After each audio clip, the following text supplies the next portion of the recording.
রাধে রাধে বন্ধুরা, আজকের ব্লগটা সকাল থেকে শুরু করছি। এখন মন্দিরে ঢুকবো, এই চাবি নিচ্ছি তালাটা খুলবো বলে। আজকের জানো তো ঘুম থেকে উঠতে অনেকটা লেট হয়ে গেছে, এই মন্দিরে আসতে আসতে 7টা বাজে তখন। তো যাই হোক, বেশ রোদ উঠেছিল, কিন্তু কদিন ধরে জানি না কি হচ্ছে, ঘুম থেকে উঠতে এত লেট হয়ে যাচ্ছে, মানে 7টা বেজে যাচ্ছে, এইরকম একটা অবস্থা হচ্ছে। তো যাই হোক, এসে আমি আমার কানাই সোনাকে ঘুম থেকে তুলে দিলাম তাড়াতাড়ি করে, একটু ওর হাত পা টিপে টিপে দিলাম, যাতে মানে ঘুম থেকে ওঠার সময় বাচ্চাদের একটুখানি বায়না করে, তো তাই জন্য একটু হাত পা টিপিয়ে ভালো করে মালিশ করে আদর করে তারপরে ওকে ঘুম থেকে তুলে একটা জামা পরিয়ে আর রেডি করে বসিয়ে দিলাম। এবারে আমি সব বাসি ফুলগুলো পরিষ্কার করে ফেলে দিলাম।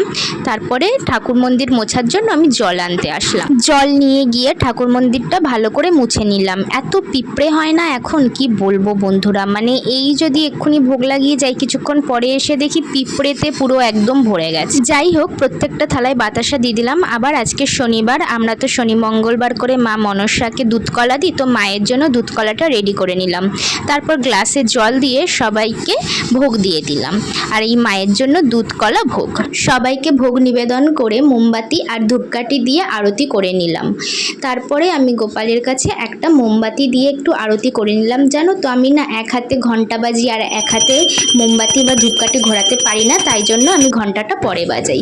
তারপরে তুলসী মন্দিরে একটা ধূপকাঠি দিয়ে দিলাম। এইটা আবার অনেকক্ষণ পর, মানে এটা আবার 20 মিনিট পর মা ফুলগুলো তুলে দিয়েছিল। আমি এবার দুই মায়ের জন্য মালা করে নিলাম। আজকের অনেক অনেক জবা ফুল ফুটেছিল, এই জন্য দুই মায়ের ভালো মতন মালাটা হয়ে গেছে। অন্য দিন তো না হলে জবা ফুল এত কম ফোটে, তো ওই মাঝখানে টগর ফুল দিয়ে দিয়ে মালা করতে হয়। তারপরে কালকের তো রাধা অষ্টমী, তাই জন্য গোপাল যেখানে বসে সেই জায়গাটা একটু পরিষ্কার করে নিচ্ছি। ওই কাপড়টা একটু চেঞ্জ করে দেবো আর একটুখানি ঝেড়ে মুছে পরিষ্কার করে দেবো।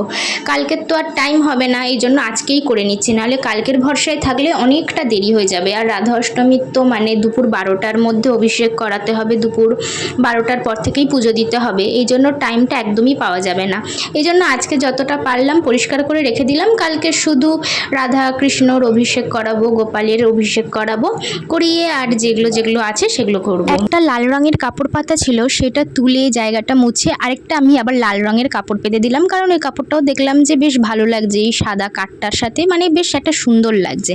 এই জন্য ওই লাল কাপড়টা পেতে ভালো করে আবার ওই ময়ূরের পালকগুলোকে লাগিয়ে দিলাম। তারপরে রাধা কৃষ্ণ, গৌরনিতাই, জগন্নাথ দেব, গৌমাতা, আমার কানাই সোনা সবাইকে যার যার আসনে বসিয়ে সুন্দর করে ফুল দিয়ে শৃঙ্গার করিয়ে দিলাম। ব্যাস, আজকের মতন আমার কাজ শেষ। আবার কালকের দেখি কি করা যায়। আজকে আমি first time long video upload করলাম। তোমরা সবাই একটু ভালোবাসা দিও, সাপোর্ট করো, পাশে থেকো।